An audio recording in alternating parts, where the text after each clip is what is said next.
Welcome to Thriving with Ananka. Today I have a very special guest, Ben. He's absolutely incredible. He is truly the definition of winning in real life and overcoming any obstacle that comes his way. He is truly the fulfillment when it comes to strength and wisdom. You already know the drill. Like, comment, and subscribe. Let's hear Ben's story. This is Thriving with Ananka. Welcome back to another episode of Thriving with Ananka, guys. Today I'm joined by somebody who for sure proves that real fulfillment comes not just from winning, but from learning into the process, navigating the highs, the lows, and transforming every setback into strength. My guest today is Ben, someone who's been making waves in the social media and sports world, and their story is definitely one that you for sure don't want to miss. I mean, Ben is a social media strategist who got to start creating content back in 2020.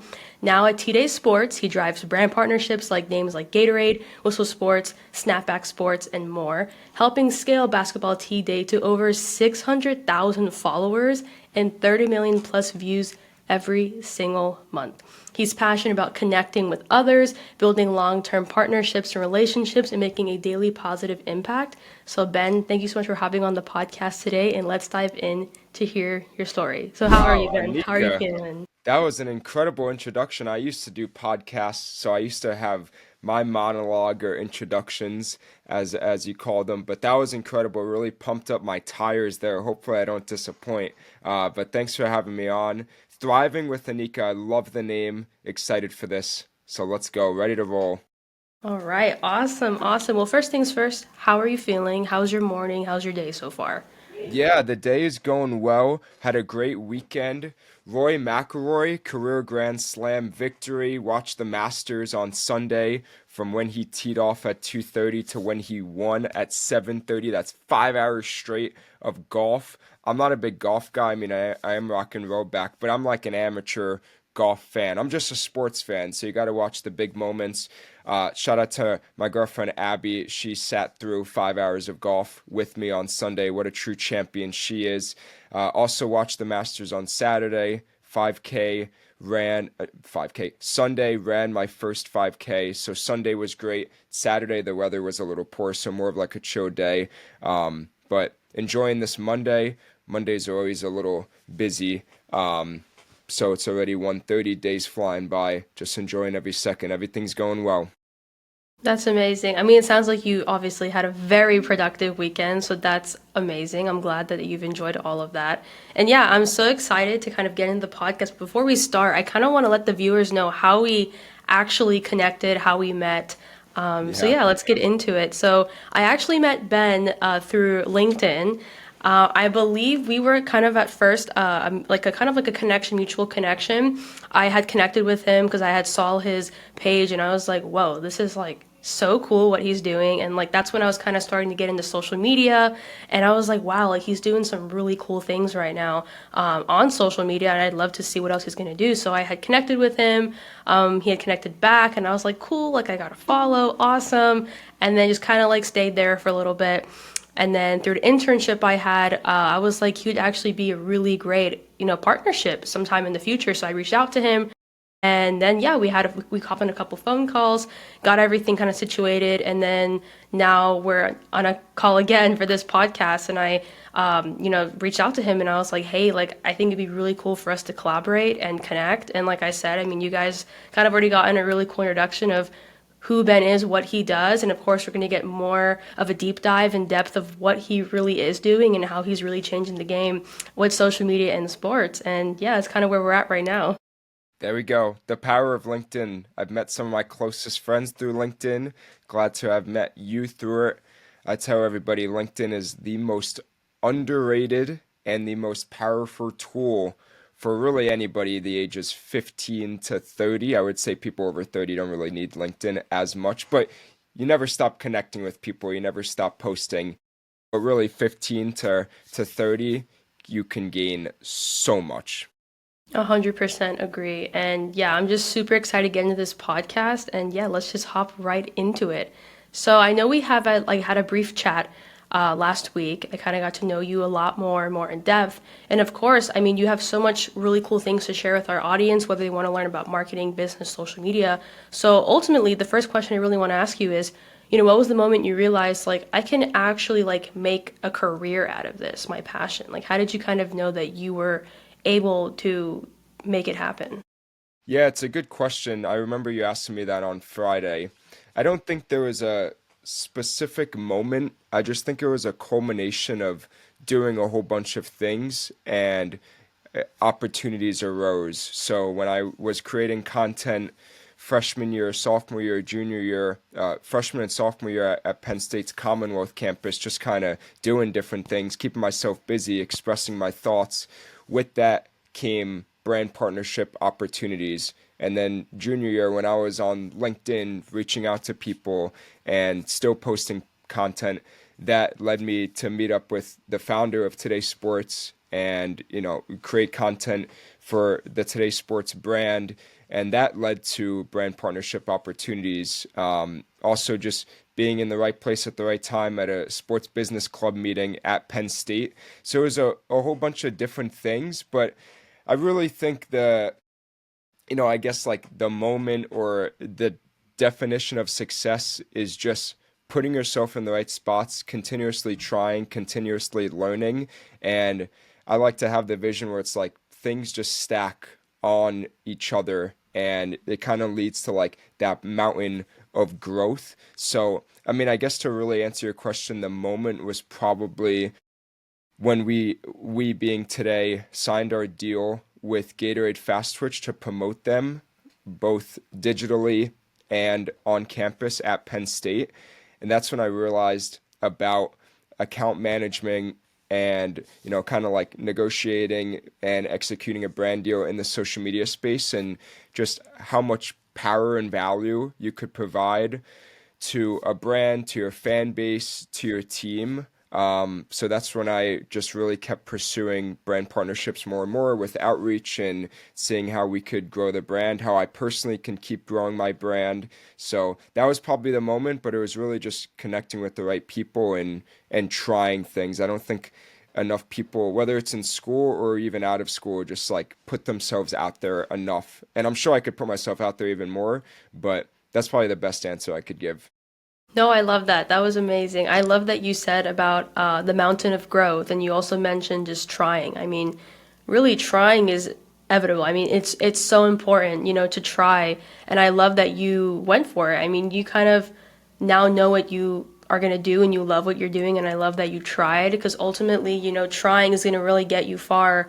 It's going to get you far in life, and sometimes we may never know the outcome of what the results will be. We never know what's going to happen, but like you ultimately went out there and you were like, I'm just going to try this. I'm going to, grow along this process, but I know that at some point I'm going to actually figure this out. And you did. And I love that for you. So that's amazing. And I mean, was there ever a moment, during that time where you thought like, was the vision blurry during that process? You were kind of like, okay, like I'm doing this, but did you ever feel hesitant? That's a good question. I think the vision's always a little blurry. I mean, when I was creating content, I didn't really like have a path there. I was just spitting out sports betting predictions and talking about the Yankees and Jets. I didn't really have a path. And now the path I learned is, all right, I like creating content. I don't necessarily, well, I love creating content, but I don't want it to be like my full-time job because I like the business side a lot more. That was kind of like that blurry period where it's like, do I really like editing every single day or am I forcing this? And I really was forcing in the past. Now, if you watch my content, it's a lot more organic and I just rip it and grip it, you know, with live events, whether it's the Devils in the playoffs or whatever it is. I just posted a video before just spitting out a little mindset tip. So I guess that was a little blurry. Stuff with TDAY has always been a little blurry because I still do. It's a startup media company, so the direction is always changing. Do we focus on building a hockey brand, which I was creating content for? Do we focus on making long form YouTube videos? Do we focus on editing for other people? So now we just focus on building up a basketball brand and making really positive stories. But I mean, going back to what I said before, I'm just a big proponent of learning, and you learn by doing. So I try not to think too much about like the ultra long term game.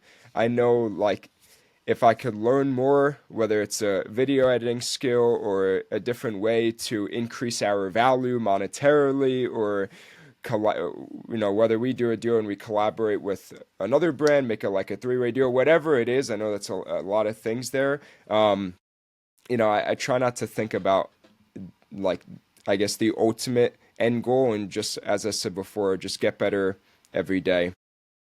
Yeah, I love that. I mean, I love that. That was great. I mean, honestly, I loved it because, I also kind of relate to you in a way, kind of like the vision can get a bit blurry sometimes, and we kind of don't really know what's happening in the certain moment, or we don't really know what's going to happen or occur. But I love that you just kept pushing forward. And I mean, all the things that you've mentioned is amazing, like what you've been working on and what you're going to continue to work on later on. I think it's amazing. And I love that it didn't stop you. I mean, sometimes we find ourselves, dealing with temporary hurdles and obstacles. And so sometimes we find ourselves hesitant, and sometimes we do question, well, is this what I'm supposed to be doing? Or maybe is it supposed to be this difficult? But I like that you continue to push forward and you're like, yeah, like I'm gonna do this. And I love that you had that strive to push forward. So that's amazing.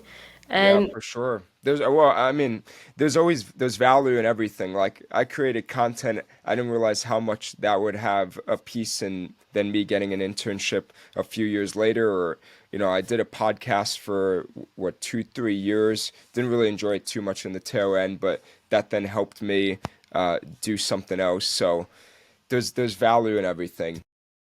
for sure, absolutely. And how like your identity, like within business and marketing, like how did your identity evolve as you shifted from like creator to more like in the business space? Ooh, that's a good question, Anika. You prepared well. I don't know if the identity changed, but I just really value providing value. And I think early on it was like, okay, how much money can we get for this? Or are we even suited for this? We'll figure it out, which is still a good mindset. The it's okay, we'll figure it out mindset. But now, whether it's me personally taking on something or TDAY Sports taking on something, it's like, are we suited for this? Can we 150,000% dominate this? If the answer is yes, sure. Is the other party going to get value from this? Hopefully that answer has to be yes. Are our fans going to get value? So I think the identity is more like really focusing on the small details of, okay, you could still have the we could figure it out mindset, but we need to be prepared. We need to have a process. Again, this goes for both something that I do or a partnership with TDAY. It's like, we got to have a process, a plan, an execution strategy, everything. And it's not just all about the dollar bill. It's, about the experience or helping others. So I think that has really switched, maybe not switched, but I just really learned more about the importance of, as silly as this sounds, like delivering, over delivering, and, you know, being really strong in your process. I love that. And that actually just reminds me, 'cause I know we talked about Gary Vee in our chat Yes, last the week, and man. that totally just gave me like a very a Gary Vee like quote, like a reminiscent, because like I love that you said give, give, give and value, because he always talks about giving and like, providing value to people and community. And I love that you and your brand are all about that, because I've seen that, watching your content and just even talking to you last week. And I just love that you're still providing value to people and you care about community, and you have candor and humility. And I think that's what really pushes a brand to, have that long lasting longevity, of their business and their brand. So I love that you guys are pushing that all the time. And like, I love that you also said, not everything is about the dollar bill. It's ultimately, having candor and giving, because, at some point when, you give a lot, people really love that and they respect that and they're going to reciprocate that. And of course, they're going to support you and your brand and your mission. So I really love that you guys are going out there and making an impact in the community. So that's amazing. Yeah, thanks a lot. Of course, of course. And I know we talked about like your early journey and these turning points within, about the creative side, the business side, and just kind of getting to know more about, the operational aspect. But looking back, like, what do you think was like the first win that gave you belief that you were building something for the better? For today, you're talking about? Yes. Well, I mean, the first one has to be when we worked with Fast Twitch. So, as I said, I was at a sports business club meeting at Penn State. This marketing agency, they just got bought out by another company, but at the time, Paragon Marketing Group were looking for ambassadors because one of their clients, Gatorade Fast Twitch, was coming out with, well, one of their clients, Gatorade, was coming out with a new energy drink, Fast Twitch, and they wanted to promote it at different campuses. They promoted at Penn State. They promoted at all these campuses. And I was at the right place at the right time, and I heard about this, and I got on a call with the Paragon marketing team. It was like an interview. I never really thought of it as an interview because I knew I was going to provide the most value. Not selfishly, but I was just like, I had a team that could provide them the most value. So I got on this call, and they're like, yeah, do you want to be an ambassador? $20 an hour. I was like, that all sounds great. We had a good call. And then I emailed them. I'm like, hey guys, by the way, I can be your ambassador, but I also work, wasn't really a full-time job then, but it was like, I work with these guys. We're building these pages called TDAY Sports. We get all these views. We have all these followers. These videos also hit the Penn State market, but they hit a broader market of just, 13 to 25-year-old people and sports fans that could also be customers.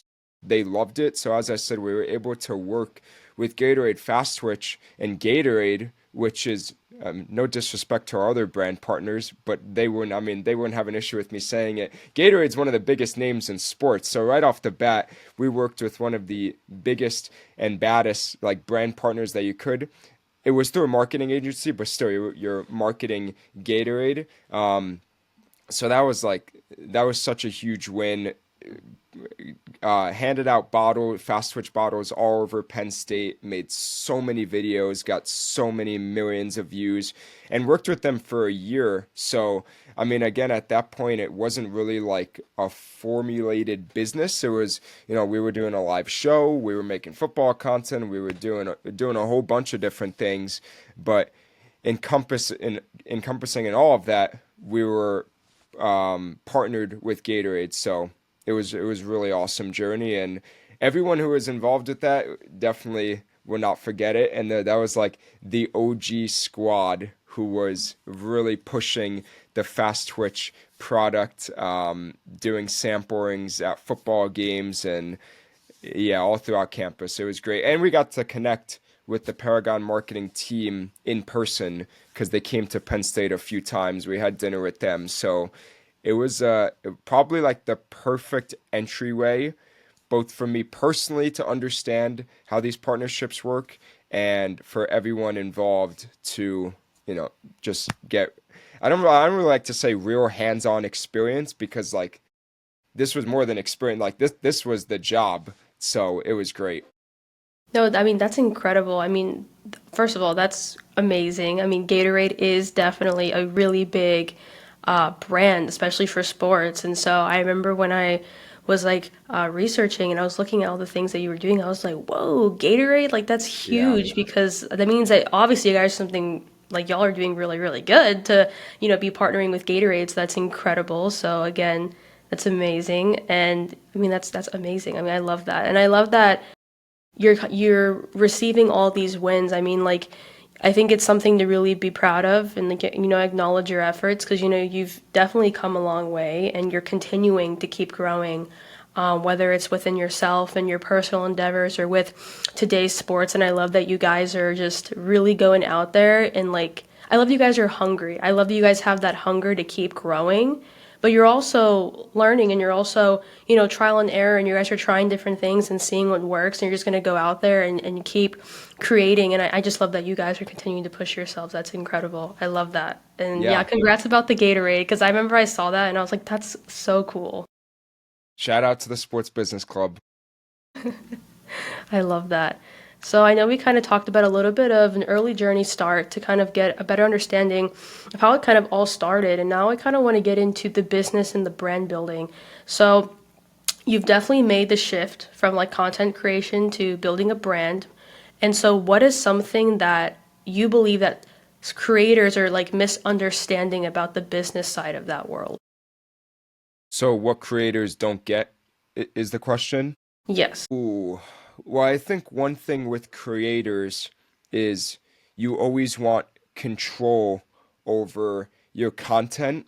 And I think there's always conflict over, okay, well, a brand wants to send their message and probably wants their CTA in the first 15 seconds, but a creator doesn't want to add it in the first 15 seconds because they're scared that the video views aren't going to do well. So they're going to want to add it probably in after the 30-second mark. So I think, having some experience, obviously being a personal content creator, and now for the past few years working with brands and communicating with our content creators, Justin and Austin, there's always that back and forth about the CTA and the messaging, and videos got to be reviewed and everything. So I think on both sides, whether you're partnerships or creator, everybody's just got to have patience because what you want is going to be different. That's not going to change, but there's always like a way around it. Whether you put the CTA in the 30-second mark in one video and then the 15-second mark in the next one, or you put something in the caption or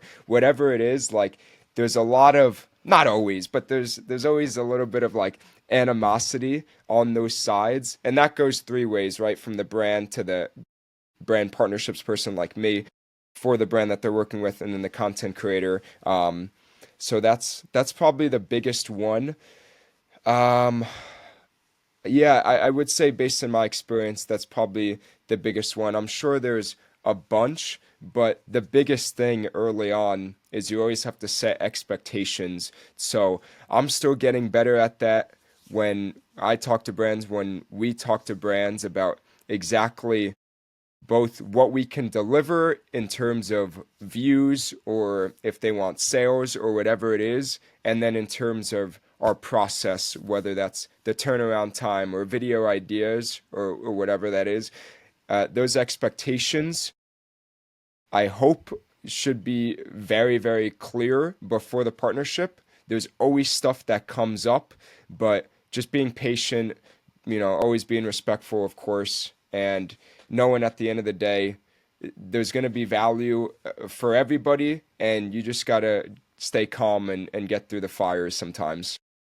Absolutely. I like that you talked about patience and expectation. A lot of times when there's creators that are first starting out, there's a lot of creators. I mean, even now with like TikTok and Instagram, and just there's so many people on social media now, and I like that you talked about the value in patience because really, like I mentioned, there's a lot of people on social media, and so it can be quite discouraging when, you see platforms and creators that, are doing really well on social, then some people haven't gotten too accustomed to their TikTok or their Instagram, and they haven't really found, the strategy or like the viral video or like the Yeah. way to do social media. But I love that you mentioned that everything takes patience. And I love that you also mentioned value because ultimately, like, that's why brands do so well now on social media because of their value and what they're providing to people. And I like that you guys are all about the people and less about yourself. So I think that's what really makes businesses and brands last. And so I like that you talked about that because that can be misunderstood with certain creators because they want to get viral fast and they want to do everything quickly. But with I think with a lot of social media and things out there, yeah, you can get viral very quickly. But let's say 10 years down the line, like that's not really gonna matter anymore because you want to make sure that you're consistent with your value and you're consistent with your message and what you're trying to drive people towards. And so I agree with everything you said because that's 100% true. Yeah, exactly. Consistency is huge. And, if you're a personal content creator, it's different because that's your personal brand. But if you're a basketball today or overtime or Barstool, not putting us in the same category, but just making this example, the brand name is always kind of what's steering the ship. So Austin, he does a great job at this. He doesn't really like discuss his own opinions on things because he's speaking on in the tone of the brand and everything, even though he's the face and he's a big part of it. It's this, you can make the same example with Barstool and Overtime. Barstool is a little bit different, but Overtime and their creators, as you're saying, that brand name really is above everybody and is very strong. For sure. And I also kind of wanted to ask you, since we're on that topic of like creators like, misunderstanding things, whether it's with social media, with business? Like, what are some tips that you can kind of get creators that are first starting out, like how to build their brand, or if they're a business, like how are they able to leverage social media to grow? Yeah, I'm not an expert, but consistency is the biggest thing. So if you're a creator, let's say you've been creating sports content for 8 months, post a daily video on TikTok, YouTube, Instagram, you always say, the algorithm hates me, these videos aren't doing well. Well, if your videos don't have captions, then the algorithm doesn't hate you. You just are not good at understanding exactly what goes viral. So you got to be consistent. You got to always improve. Look at the videos that do great. They have sound effects, they have captions, they cut straight to the best keywords in the videos, and they probably post 3 times a day for 8 months instead of once a day. Now, once a day is good, but I would say just never look for an excuse, always look for a solution. Anika, that's a good one. You should clip that. Look at the videos that are performing the best. Use video B-roll. There's all these different things that I think a lot of people either don't know or just want to get a video out fast and don't put in the time to edit the right way or like kind of story tell the right way and even scripting something. So, my biggest tip if you're a creator is keep being consistent. Again, I'm not an expert, but keep being consistent. Always look how to improve 1% better every video. And capitalize on key trends and don't be afraid to change up a little bit. Absolutely. I love that you mentioned that. I love that. And I also liked beforehand that you mentioned about those long-term relationships that you've built with today's sports. Like, so how do you actually like build those when you're working with big brands and such those fast timelines? Well, yeah, again, I think it goes back to expectations before. I always say, listen, if you want whatever you want, 10 million views, return on ad spend, sales, whatever you want, it's gonna come at least like 3 months in. Now, yeah, we worked with Roback for 1 month. I love Roback. Point of contact there, love him as well. But even he knows this. Like, if we worked together for 3 or 4 months, the views that we would have gotten would be 3 or 4x. We did a great job in 1 month, but I'm always clear in saying if you really want to promote something, and if you really want our fan base to love your product, to get our fans as lifetime customers, that's only going to happen long term. With Smack and Seeds or with Gatorade, we post with Smack and Seeds. I don't want to give two examples at once. With Smack and Seeds, 5 videos a month on our Basketball Today channel, our biggest brand, 5 videos a month, TikTok, Instagram, and YouTube from August to now and to be continued. That's over 6 months. Every time Austin goes to sporting events, people always ask him about Smack and Seeds. I don't know if everybody asking him is a lifetime customer, but the brand name is in their head. They probably tell their friends about it. They probably tell their family about it. So I don't just say long term because we want to make more money. Long term, and everybody knows this, is really where you see the most value, for your brand, for our brand, for our fans and everything. And just as people, when you work together or you meet somebody new, if you were only work together for 6 weeks or even like 2 months, there's that startup cost and startup energy. The new email thread, new Slack thread, everything's new and that takes some time to understand the needs. So that's why we always preach it. And sometimes it happens after you work with a brand for a month or after you work for a brand with 2 months. It usually doesn't happen right off the rip, obviously, because you want to mitigate some risk there. But in anything, I believe long term is the game. For sure. I like that you talked about that because it's honestly really important. I like that you also talked about again that value factor for those long-term relationships. So that's amazing. I love that. And I know with basketball, basketball today's audience being mostly Gen Z, because I'm assuming most of your fan base is around Gen Z, Yeah, it's about 13 to 18. 13 to 18. So I Okay, think cool. that's Gen Z. So, like, how do you and your like team stay tapped into what Gen Z wants to see? Like, how do you kind of know people want to see this, then you kind of work from there? Yeah, so the team's a little outside the 13 to 18 box, but I still think most of the videos that we see online, the trends, the stories, is still something that 13 to 18-year-olds love because they're following the NBA. They're going to talk about LeBron James and his new Barbie doll the same way that we're going to talk about it. If we make a video and it's telling a story about a player or a team or a tournament, they're going to watch it because they're really into basketball or they're really into that player or whatever it is. And I don't usually say this, but I'm going to. And I think this is from either Justin or Rob, but it's like the whole team is always online. I think that the word used to be like we're chronically online. So I'm always watching Instagram videos, TikTok videos, YouTube videos. If I see a new trend, we'll share it in a group chat. Rob, Justin, they're always on YouTube, just watching things. So I don't think not being tapped in is a big concern right now. Maybe in 10, 15 years it will be if our fan base stays the same age, like just new fans in that age. I mean, but I think most of the stories are still the same, and you just look at the comment section sometimes, and you get some free video ideas right there.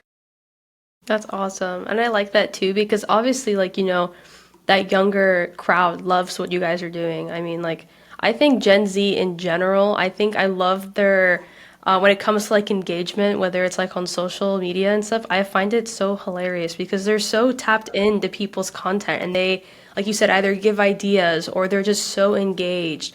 And also, I think with Gen Z, like especially with social media now, people's attention span is like 1.5, maybe even less than that. So I Yeah. think it's really important to also, tailor those videos to people with that very low percentage of attention span and say, like, okay, like, what are some things that can really catch people's attention? And also, like, Gen Z is all over social media. We consume content all the time. And so I like that you guys are able to tap into that audience and give them with what they want to see and view. So that's awesome. Yeah, and a Awesome. big thing for us is we don't just want someone to watch our video and keep scrolling. We want them to gain something from it. So learn something, feel an emotion, something. I think there's too much. This is a personal thought that the business also aligns with. There's too much content that is kind of just nothing content. This is kind of a personal rant. Like, I've had my doom scrolling days. I try not to do that anymore. But if I went on TikTok right now or Instagram or YouTube, just based on how I've tailored my feed over the past few months, basically every video that comes up, I'm going to learn something about sports or I'm going to learn something about business or finance. A lot of people's feeds are just like dance videos or music videos or whatever it is. So we want our content, again, this is both personal and business statement. Like, we want someone to go outside and pick up a football and feel energized or, you know, not just keep scrolling in bed and sit away. No, yeah, for sure. I love that. I really do love that. I think that's amazing. And I like that we talked about like the business and the brand building, kind of like the inside game to everything that we've talked about. And I know we mentioned about growth and like wellness and mentality. And so, kind of to get more reflective, I think our listeners would love to kind of see how you think and like not like the things that you do, whether it's your habits or systems that you have built in place. And so, I know right now we're more in a season of being more dialed in. We have a lot of things going on, whether Yeah. it's personally, work wise. And so, what are like some habits or systems that helped you stay, I guess you could say, locked in or more in place? Well, if you asked me this last year, I would have given you a completely different answer. I probably would have said, oh, I watch sports and I relax at night, or I play video games. Now I eat much better. I'm very dialed in with what I eat, and I'm always drinking water, which I think helps in a lot of things. I work out 6 out of 7 days of the week, and that seventh day is usually Sunday when I still go outside and walk. So let's just say I work out basically every day. Uh, Play basketball, play pickleball, run. I journal every morning, and every Sunday night I look over the week prior and the week ahead. Um, and I like to read. I should read more. I read a lot more in the summer. It's a little hard. I guess now is the spring, but still the weather's not that good. It's a little hard for me to read inside, but I think being on top of what you eat, being on top of working out, and reading and journaling, those things, at least for me, help a ton to stay focused, stay grounded, reflect, and keep trying to get better. And then also, I guess in the free time, trying to do something that's like good. So even just like stepping outside and walking, or maybe calling up a friend or calling up my brother, whatever it is, just like trying to always stay mentally busy.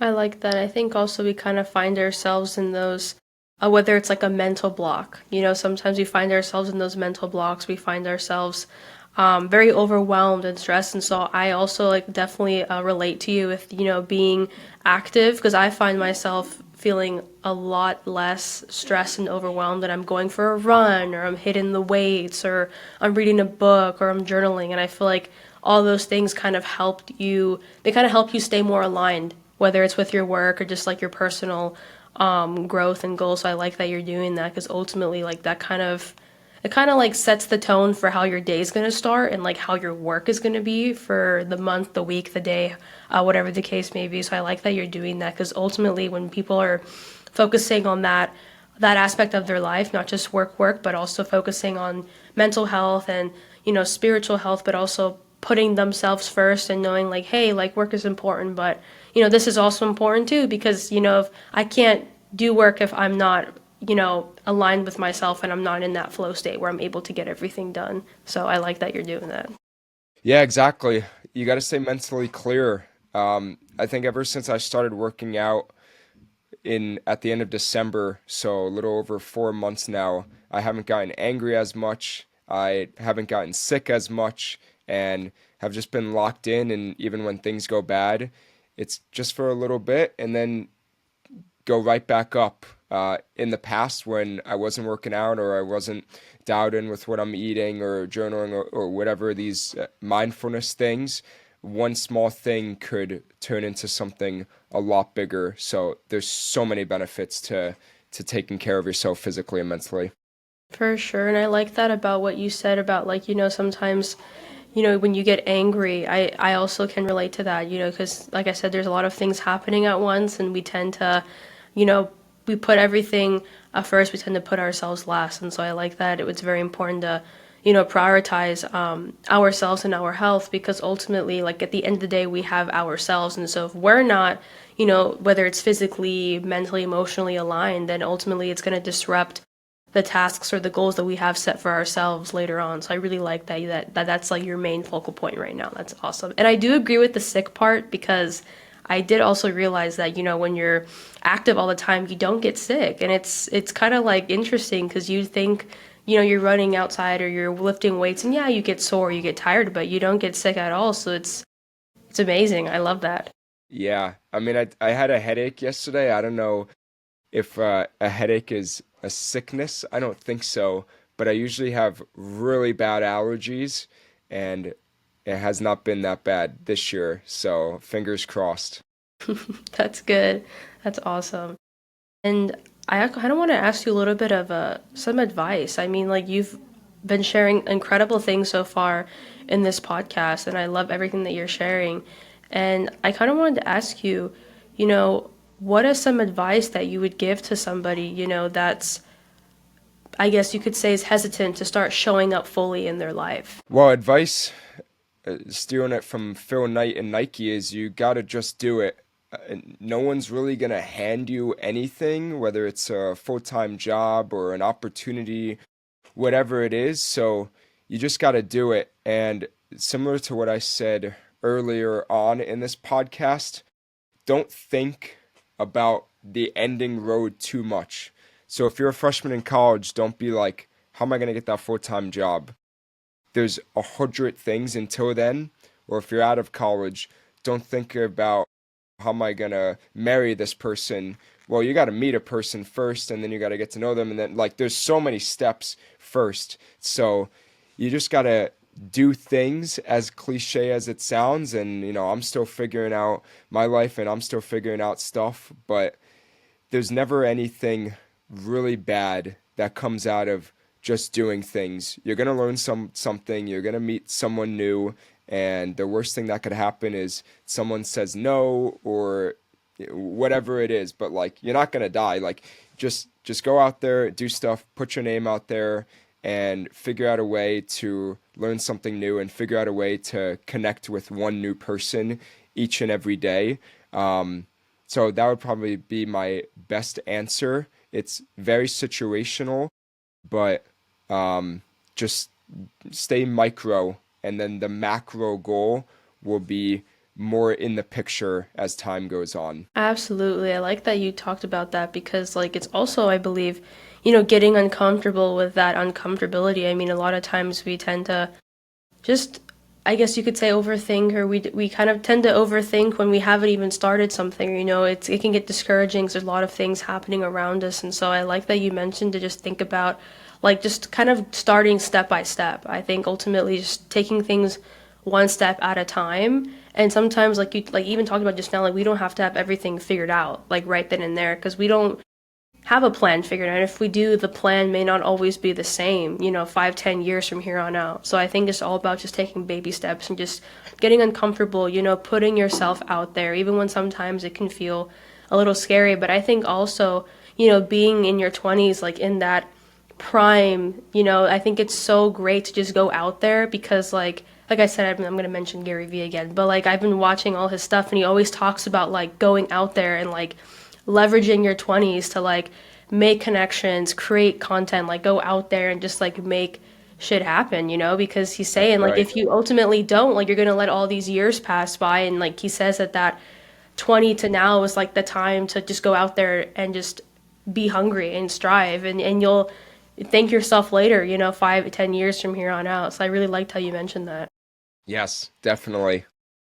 For sure. I mean, and I also kind of wanted to ask you too, like, kind of, I know we talked about like the Nike Just Do. I think that kind of answers this question, but if you have another answer for this, like, I know we talked about social media and sports, and like, what's one lesson that sports or even the sports world has taught you that carries over, into every other part of life? Yes, my computer is at like 4% right now. Can I go and grab my charger? Yes, you're All right, okay. I'm so sorry. No, you're good. If it dies, I could join on my phone and answer the question. 2%. I think I just saved it. Again, if it dies, I could join my phone. Um, okay, you want to repeat it so you could cut it? Yes. I was going to ask you, so what's one lesson that the sports world has taught you that carries over into every part of life? Well, I like to think of everything from an athlete's perspective. And I think a lot of people don't really understand about athletes is they're humans just like us. Their resiliency is off the charts. They go through adversity, and a lot of people like to view athletes as that guy makes $40 million. He has no problems. That's false. I'm not friends with anybody who makes $40 million to really confirm that that's false, but I can 99.9% say that he has problems, whether it's, someone sick in his family, or the pressure is off the charts, or he's dealing with two torn ACLs but doesn't want to get surgery because he's in an NBA finals run, whatever the example is. So I think what I like to take from sports into social media and into life is you got to stay tough, resilient, tunnel focused, and you always have to have the next play mentality. Whether that's in social media, if a video got 1,000 views and your average views is 100,000, next play mentality. In sports, Tom Brady could throw an interception, next play mentality, next drive, a touchdown. When I was running yesterday in my 5K, I'm not looking at the people behind me. I'm looking in front. Like if something bad happened, you got to flip that switch and you have to understand pressure is a privilege. That's a quote by my favorite athlete, Garrett Cole. Hope he's doing well. He's recovering from Tommy John surgery. And adversity is a privilege. That's a quote from Alexander Volkanovski, who just regained his featherweight championship in the UFC.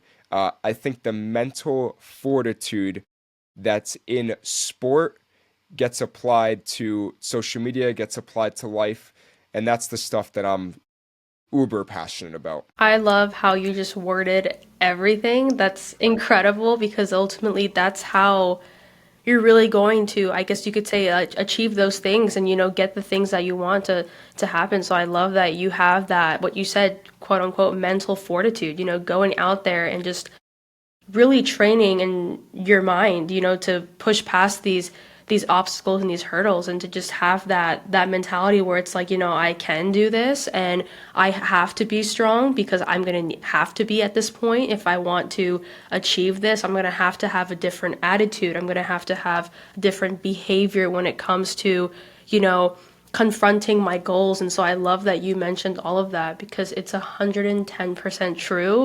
And it's ultimately what drives people to be successful. So I love that was all worded like perfectly. So I love that you said that. I love Thank it. you. Of course. And we're kind of nearing towards the end of our podcast. And I kind of want to ask you one last question. What's one thing that you hope people remember about you and your story and like how you showed up in the world? Well, I like to live by three things. I came up with these three things probably 5 years ago, 6 years ago.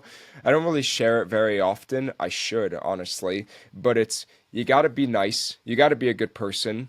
People remember if you're a good person and good things come back to you. You have to have fun. I think life is a game of who can get more experiences. A lot of people think it's a game of who could make more money or whatever your quote unquote definition of successful is. But I think it's a game of, all right, how many experiences can I gain before I die? That's really the point of life. And then the third one is you got to work hard and you got to leave a lasting impact, whether it's, me doing partnerships in social media or making content or, Anika, you doing what you're doing. So be nice, work hard, have fun. I actually flipped the have fun to the second one where I was explaining. Those three, I think, really fuel me and really help me stay focused and, kind of understand what's super important in life because those three, being nice, working hard, and having fun, tie into family, tie into friends, tie into experiences, tie into anything that you do in life. So I hope people take that away.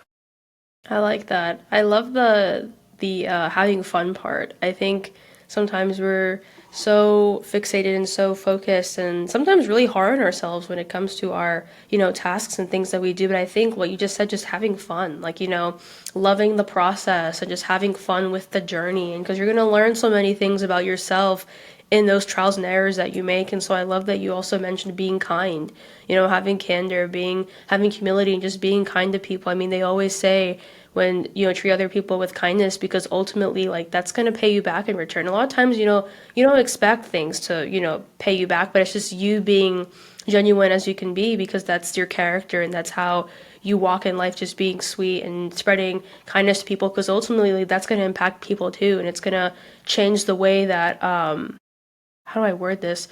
I guess you could say like having that better attitude and being genuine is ultimately going to have life, present you with better opportunities and better things. Because I spoke to a transformational coach last week about attitude, and he talked about when you're genuine, not because you have to be, it's because you want to be, because that's just who you are. Ultimately, like life is gonna like bless you with those things. like unexpectedly. Like you'll never know when those things are going to happen, just because that's just how you are and that's just your character. And I think that's going to take you so far. And so I think that's really cool that those are your three almost like life pillars, because those Yeah, really are pillars for how you're going to, live your life and how everything's going to play out in the end. So I love that you mentioned that. totally. Thank you. Of course, of course. And I just wanted to say, Ben, thank you so much for hopping on the podcast today. If you're feeling inspired and ready to take your own steps towards thriving, remember it's all about taking the next step, no matter how small. So if you enjoyed this conversation, take a moment to rate us 5 stars on Spotify, share, like, subscribe, repost on social media. It's this kind of support that really helps us grow and to reach more young individuals just like yourselves, so we can continue bringing you stories that inspire. Thank you so much, Ben. I really appreciate your support. Thank you for hopping on the podcast. I Yeah, appreciate you it. got it. Don't stop what you're doing. I love the show, and it's going to pay dividends for you. You're connecting with the right people, you're cutting clips, you're posting, you're getting yourself out there. So I want to give credit right back to you. Keep going. You're doing amazing. Thank you so much for listening to today's podcast with our special guest. Please take a moment to rate us 5 stars on Spotify for those who are listening. Subscribe, comment, like, share for anyone that needs this video. It's this kind of support that truly helps us grow and to, of course, reach more young individuals just like yourself who, of course, want to listen to incredible stories that inspire each and every single one of us. Your support truly means the absolute world to us. And as always, don't forget to stay connected, keep thriving. We will catch you on the next episode. Bye, guys.